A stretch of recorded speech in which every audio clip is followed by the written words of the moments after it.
얘들아, 역사 수업 시간이다. 오늘은 좀 특별한 이야기를 해볼 건데 제목부터가 심상치 않아. 바로 포르투갈, 북아프리카와 중동 이슬람 세력에게 떡 발리다. 이야기가 시작된다. 때는 15세기 대항해 시대를 막 시작한 포르투갈은 야망에 불타올랐지. 아프리카 돌파, 동방으로 가는 길을 열어라.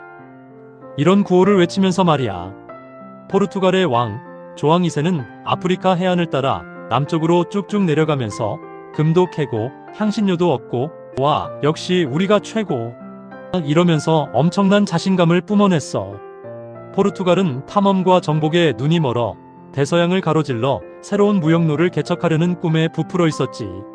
하지만 그들의 앞길에는 거대한 난관이 기다리고 있었으니 바로 북아프리카와 중동 지역의 강력한 이슬람 세력들이었어. 근데 말이야, 포르투갈이 만만하게 봤던 상대가 있었으니 그 이름은 바로 이슬람 세력이었지. 북아프리카와 중동 지역을 주름잡고 있던 이슬람 세력은 당시 유럽 국가들이 함부로 덤빌 수 없는 무시무시한 존재들이었어.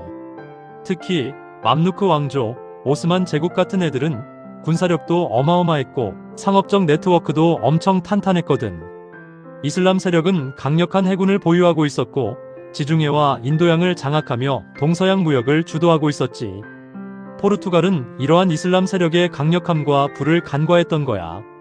자, 그럼 포르투갈은 왜 이슬람 세력한테 떡 발렸을까? 첫 번째 이유는 병력 부족이야. 포르투갈은 작은 나라였어. 아무리 대항해 시대를 연다고 해도 군사력에는 한계가 있었지. 반면에 이슬람 세력은 인구도 많고 돈도 많고 군사력도 빵빵했어. 마치 고블린과 드래곤의 싸움 같았달까? 포르투갈은 제한된 병력으로 광대한 지역을 탐험하고 식민지를 건설해야 했기에 이슬람 세력과의 전투에서 병력 부족에 시달릴 수밖에 없었어. 이슬람 세력은 엄청난 병력과 자원을 동원하여 포르투갈의 침략을 막아냈지. 두 번째 이유는 지리적 불리함이었어. 포르투갈은 바다를 통해 아프리카와 중동으로 진출해야 했지. 근데 이슬람 세력은 육상과 해상을 모두 장악하고 있었어.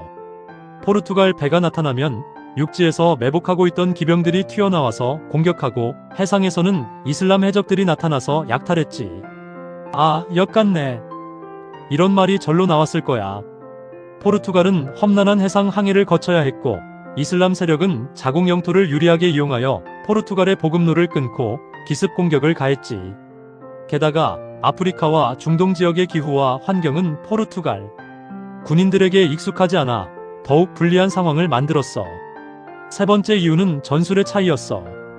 포르투갈은 기사도 정신에 입각한 근접전 위주의 전술을 주로 사용했지. 근데 이슬람 세력은 화약 무기를 적극적으로 활용했어. 대포로 포르투갈 배를 박살내고 총으로 포르투갈 병사들을 날려버렸지. 마치 칼싸움과 총싸움의 대결 같았달까? 이슬람 세력은 기병, 궁병, 화약 무기를 조합하여 포르투갈의 기사 중심의 전술을 무력화했지. 포르투갈은 화약 무기의 위력을 간과했고 훈련과 장비면에서도 이슬람 세력에 뒤처졌어.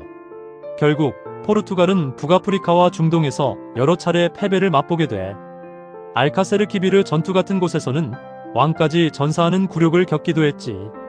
포르투갈은 엄청난 손실을 입었고 동방으로 가는 길도 한동안 막히게 돼. 이 패배는 포르투갈에게 큰 충격을 안겨주었고 유럽 열강들에게 이슬람 세력의 강력함을 각인시키는 계기가 되었어. 포르투갈은 국력을 회복하기 위해 식민지 개척, 무역, 군사력 강화 등 다방면에서 노력을 기울였지. 하지만 포르투갈은 여기서 좌절하지 않았어. 뼈저린 실패를 통해 그들은 많은 것을 배우고 더욱 강해졌지. 새로운 전술을 개발하고 더 많은 군사력을 확보하기 위해 노력했어. 그리고 결국 그들은 다시 일어섰고 대항해 시대를 계속 이어나갔지. 마치 불사조 같았어. 포르투갈은 이슬람 세력과의 전투에서 얻은 교훈을 바탕으로 이후 아시아 지역에서 막강한 해상 제국을 건설하게 돼.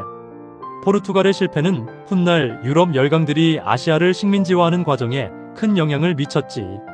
자, 오늘 이야기는 여기까지야. 포르투갈이 이슬람 세력에게 떡 발린 이야기 어땠어? 역사라는 게 참 재미있지? 다음 시간에도 흥미로운 이야기로 돌아올 테니 기대하라고. 추가 이야기 혹시 궁금한 점이 있을까봐 몇 가지 더 이야기해 줄게. 포르투갈의 흑역사. 포르투갈은 이 패배를 통해 자신들의 한계를 깨달았어. 오만함도 많이 버렸겠지. 그리고 더 현실적인 전략을 짜기 시작했어. 이들은 실패를 통해 얻은 경험을 바탕으로 아시아 지역에서 무역 거점을 확보하고 식민지를 건설하는 전략을 펼쳤지. 이슬람 세력의 반격. 이슬람 세력은 포르투갈의 침략을 막아냈을 뿐만 아니라 지중해와 인도양에서 자신들의 영향력을 더욱 강화했어. 해상 무역의 주도권을 지키려고 노력했지. 이들은 유럽 세력의 침략에 맞서 자신들의 문화를 지키고 상업적 이익을 보호하기 위해 끊임없이 노력했어. 역사의 교훈. 강한 자만 살아남는 게 아니야. 때로는 실패를 통해 배우고 끊임없이 노력하는 자가 결국 승리한다는 것을 보여주는 이야기라고 할 수 있지. 이 이야기는 우리에게 실패를 두려워하지 않고 끊임없이 배우고 성장해야 한다는 교훈을 줘. 또한 서로 다른 문화와 문명이 충돌하고 경쟁하는 과정에서 역사가 어떻게 발전해 나가는지를 보여주는 좋은 예시라고 할 수 있어. 어때? 이 정도면 오늘 역사 수업은 완벽하지? 다음에도 꿀잼 역사 이야기로 돌아올게. 그리고 혹시 궁금한 점이 있다면 언제든지 질문해줘. 궁금한 내용이 있다면 언제든지 물어보라고.